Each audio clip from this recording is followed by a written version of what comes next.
One of the more difficult things you'll find about programming essentially are structures. And when it comes to structured, setting up logic and thinking about things the way they all go here is sometimes one of the more complicated things. And sometimes the things we do are so simple, you wouldn't think there's a whole lot of thought that goes into it. But something just as simple as washing the dog that they have from page 111 here in the book. Talk about just washing a dog in general. If you've ever washed a dog, you know it can be one of the more frustrating things or one of the more relaxing things that you can do. So in this case, when we use float, you're not necessarily going to be using float to calculate everything. It just really provides a really easy place for you to structure and draw things up more than anything. And that's my whole reason for introducing you to it. That it can calculate things, that's fantastic, but that's not really the biggest reason why I had you sign up for accounts with this. I was able to build the structure, in just a couple of minutes here very easily. They're all red because it according to float this is all going to error out, but the logic portion, that's what I'm focused on, and this is why I want you using this app because it's real easy to draw this up.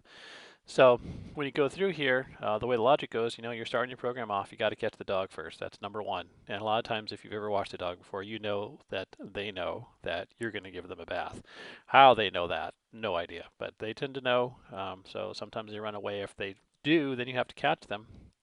Then once you've caught them, then you turn on the water. Well, then they freak out and they see the water and they run away. Well, then you got to turn the water off because you don't want to waste water. We're in a drought. So turn the water off, catch the dog. If the dog runs away, then you got to catch it again. If it doesn't, try to turn the water back on. When the water back on, does the dog run away again? If it's true, bam, you're right back to where you started from. Got to catch the dog.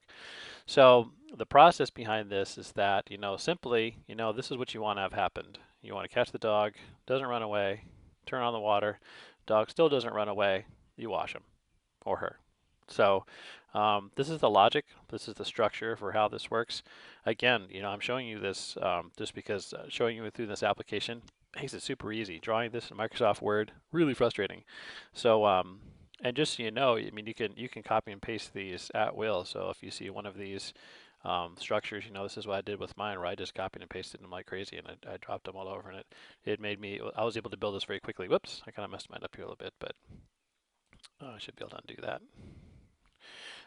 Anyway, the structure should work for you very well. And again, that's the only reason that I have you guys using this application is just for the ease of going through and setting your applications up and the logic. And you can look all the way through the book, and there's just example of different flowcharts that you need to be able to do. So hopefully you're able to do this.